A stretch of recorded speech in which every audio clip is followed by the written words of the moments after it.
Hoy nos vamos a centrar, Patricia, en un dolor pues, que afecta a muchas personas. Se dice que es el sobrepeso, que es el cargar de repente mal, ¿no?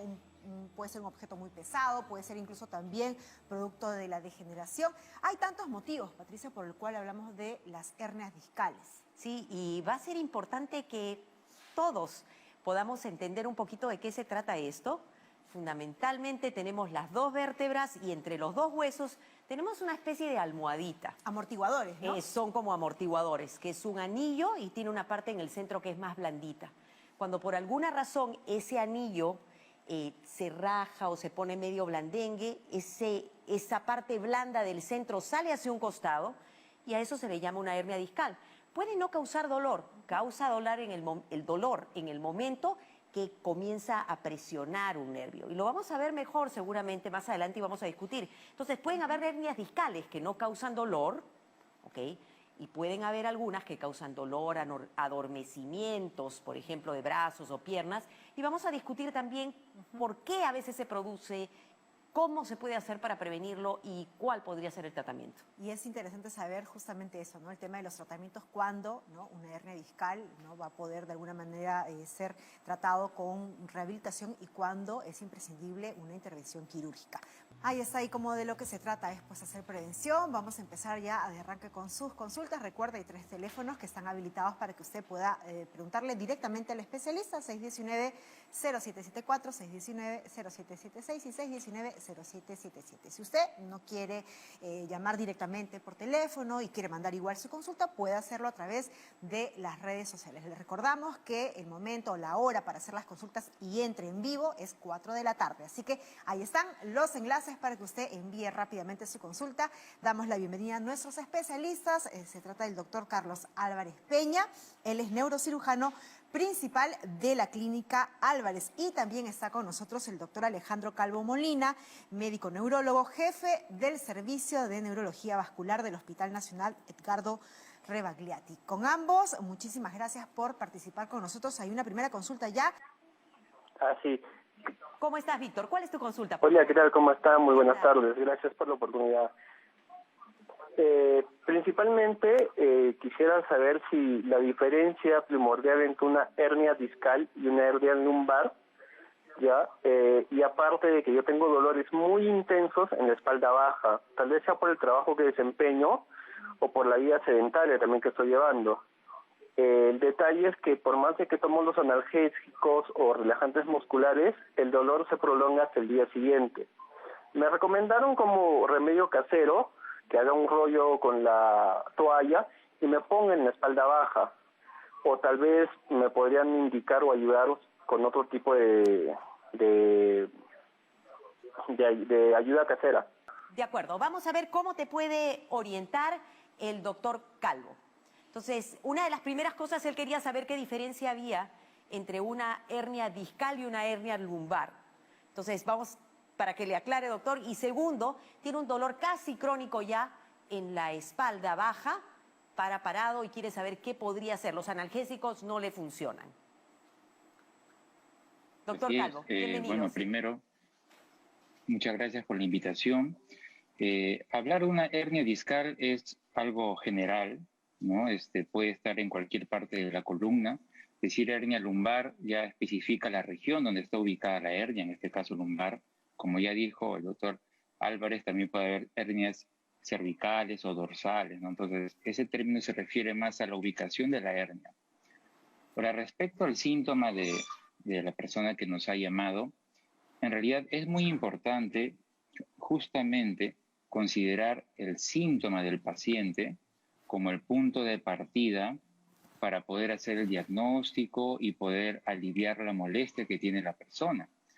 Porque a veces sucede que se va en el camino inverso y eso es un error. A veces se parte de una imagen, por ejemplo, una resonancia que se le hace al paciente, uno ve la hernia ahí que está en esa imagen y intenta hacer un diagnóstico a través de la imagen y ese no debe ser el punto de partida. El punto de partida siempre, como todos los médicos sabemos, debe ser el síntoma del paciente, el aspecto clínico. Y ese debe ser el punto de partida para poder hacer un juicio médico. Entonces, en el caso de esta persona que nos ha llamado, tiene un dolor, ¿no? Su sintomatología es dolor. Al dolor siempre hay que considerarlo como un síntoma muy complejo. En la percepción del dolor están involucrados diferentes factores que van desde el aspecto emocional de la persona, su nivel de ansiedad, por ejemplo, su umbral del dolor, hasta algo más concreto como pues justamente una lesión física en la columna estructural, ¿no?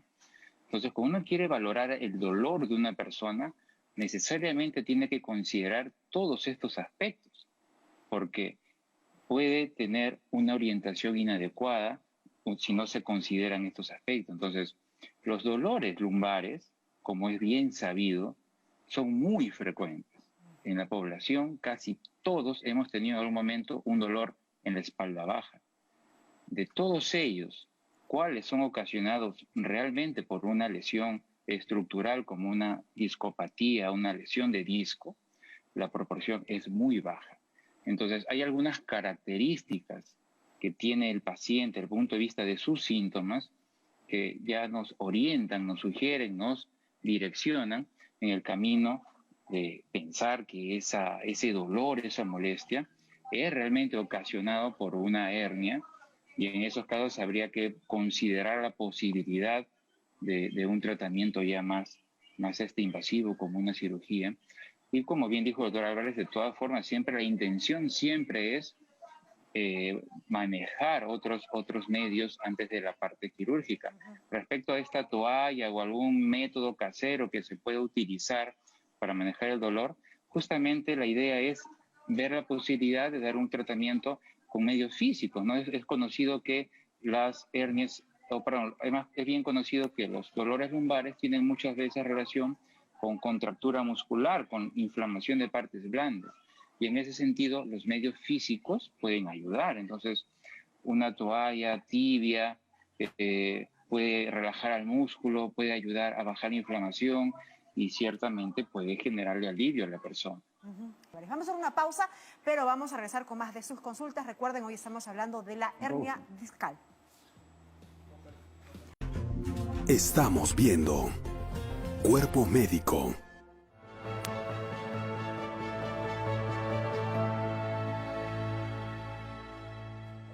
Continuamos con más información. Esto es Cuerpo Médico. Estamos hablando el día de hoy de hernias discales. Yo quería hacer una consulta a los doctores. Antes tenemos una llamada. Tenemos a Pedro desde Jesús María y esta consulta va para el doctor Calvo. Doctor Calvo, nos están llamando de Jesús María. Vamos a escuchar la pregunta. Pedro. Buenas tardes, muy buenas tardes. Mire, yo lo que tengo que hace un buen tiempo sufría de un dolor lumbar, Ajá. y últimamente, bueno, me tomé una resonancia en la cual me dijeron en la columna lumbosacra y dice eje axial con estructura ósea y configuración de los cuerpos vertebrales, pedículos, espacios intervertebrales y facetas articulares de caracteres normales. Pero ¿qué pasa? Últimamente, siempre que me despierto, todos los días que me levanto con un dolor que no puedo ni caminar, ni parar, ni ponerme derecho. Pero voy caminando, comienzo a caminar y se me pasa el dolor. ¿Qué edad tienes, Pedro? 64 años. 64 años. Muy bien. Vamos a ver qué orientación nos da el doctor Calvo en relación a tu caso. Doctor. Claro.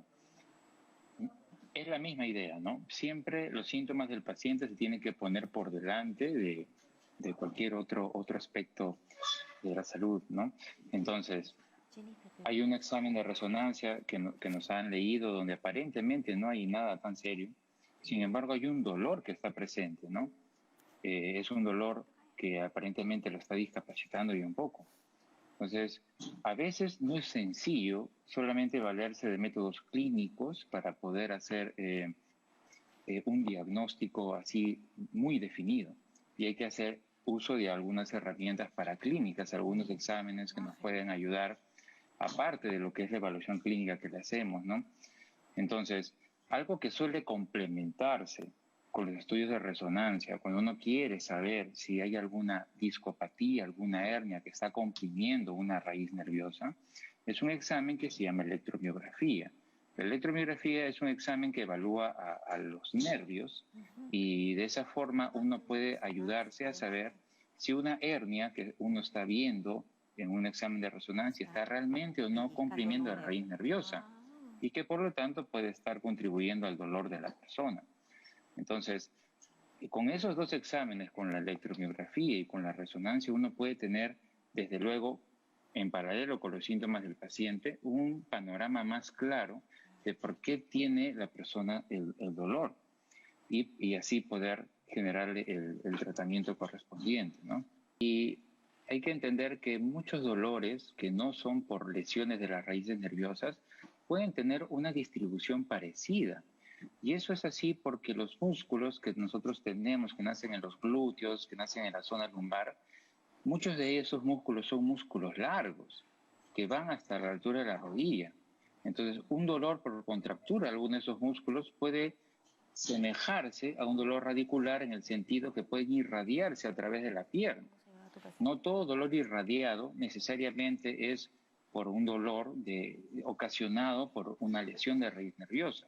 Los dolores musculares también pueden simular dolores radiculares, entonces hay que hacer mano de la mayor cantidad de herramientas que tengamos disponibles para poder hacer esa diferencia entre ambos tipos de dolor. Ok, entonces para Pedro, ¿valdría la pena que regreses para que te terminen tu chequeo? Porque todavía faltaría esta otra prueba diagnóstica, pero también esto podría ser, como lo dice el doctor, una contractura muscular. Recuerda que la gente piensa que estar en la cama es la mejor cosa para la espalda y no lo es. O sea, usualmente caminar, por eso es que hacer un poco de ejercicio siempre es bueno porque fortalece los músculos de nuestra espalda. Entonces, valdría la pena que te chequeen, por favor, no te automediques y que completen los exámenes que requieres para poder definir este dolor y darte la tranquilidad que necesitas. Vamos ahora con otra consulta rápidamente. Mi tocaya Jennifer nos llama desde ATE. Jennifer, bienvenida a Cuerpo Médico. ¿Cuál es tu pregunta? Hola, buenas tardes. Te escuchamos. Quisiera hacer una consulta. Lo que pasa es que ya tengo un dolor en la columna hace más o menos 8 meses. El dolor ya se me irradia hacia la parte izquierda de la pierna. Es un dolor muy insoportable. Me estaban dando el tramadol y la orfenadrina. Y me pidieron una resonancia magnética y en la conclusión me sale protrusión central del disco invertebral L5S1 y condición leve a la raquiestenosis. Ya el problema de hoy se me ha vuelto a que tengo problemas para ir al baño, tengo mucha dificultad para orinar, o sea, tengo la vejiga llena y a pesar de eso no puedo orinar, se me dificulta bastante y quisiera saber por qué, a qué se debe. No, nunca había pasado por eso. ¿Cuántos años tienes, Jennifer? ¿Cómo se originó este dolor? ¿Lo recuerdas? Sí, el dolor fue primero en la cintura. Ajá. En la cintura comenzó con un dolor ¿Hubo un golpe? ¿Fue de un momento a otro? De un momento a otro, sí, de un momento a otro y de ahí fue el dolor más y más hasta dejar de caminar porque no me dolía bastante. ¿Tu edad, Jennifer? 30 años. Muy bien, vamos a ver qué orientación te puede dar el doctor Calvo. Está muy bien que tú estés siguiendo este tema con tu médico tratante. Doctor Calvo, por favor.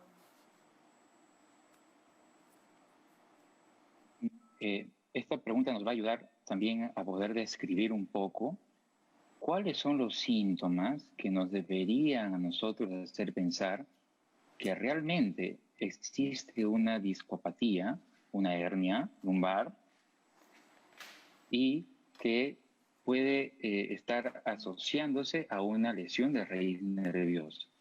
¿Cuál es el síntoma que puede inducirnos a pensar entonces?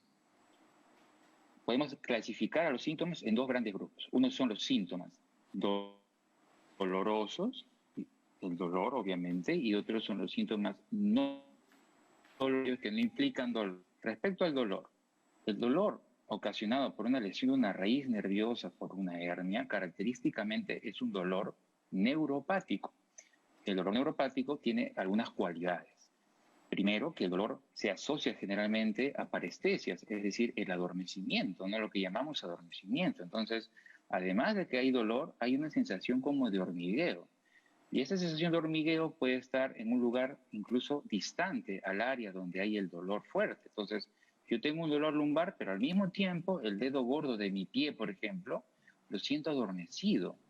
O lo toco y no lo siento, como si hubiera perdido la sensibilidad. O siento punzadas, o me quema, como si hubiera tenido pues una quemadura solar. Esas cualidades del dolor neuropático sugieren que haya alguna lesión de algún nervio en alguna parte. Entonces, en el contexto de una discopatía, eso sugiere que ciertamente hay una raíz nerviosa que está comprimida. Estamos viendo Cuerpo Médico.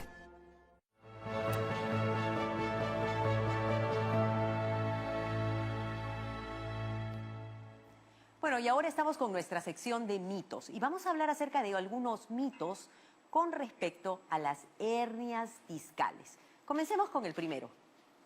La hernia discal es la causa de mi dolor lumbar crónico.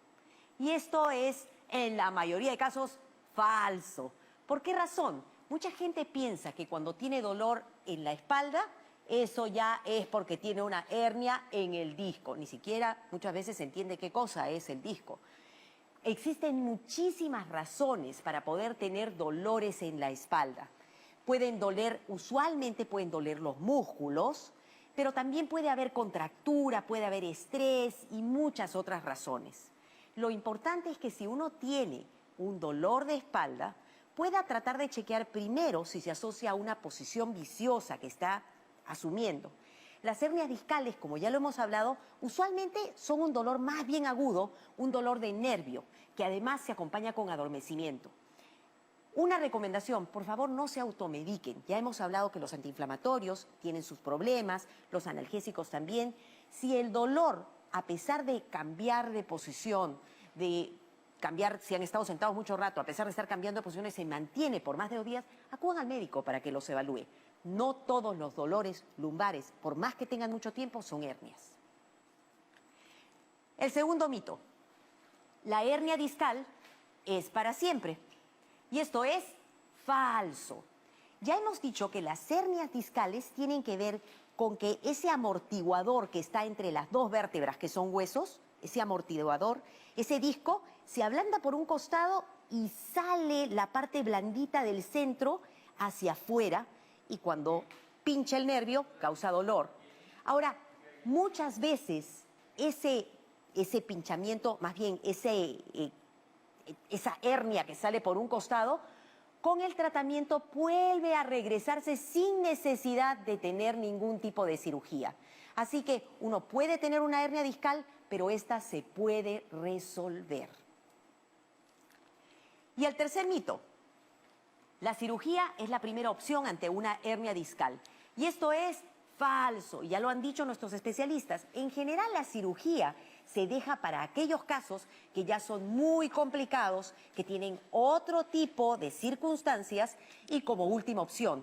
Existen muchas alternativas para poder manejar la hernia discal, usualmente con terapia física. Y recordemos que para poder prevenirla, como siempre, una buena alimentación, una buena postura y una cosa que existen factores genéticos, eso es indudable, pero una cosa que deberíamos acostumbrarnos es, por ejemplo, a tener, además de las buenas posturas, cuando uno va a recoger algo, porque a veces esa es una de las primeras causas del dolor lumbar, no hacerlo con la espalda, hacerlo con los brazos y con las piernas. Y esa es una buena práctica. Claro que sí, con las sentadillas, ¿no? Incluso tonificas muy bien las piernas, el muslo y hasta los glúteos. Vamos a agradecer al doctor Carlos Álvarez Peña, neurocirujano principal de la Clínica Álvarez, y también al doctor Alejandro Calvo Molina, médico neurólogo con más de 15 años de experiencia y jefe del Servicio de Neurología Vascular del Hospital Rebagliati. Muchísimas gracias a ambos. Vamos a hacer una pausa y regresamos con lo último de Cuerpo Médico.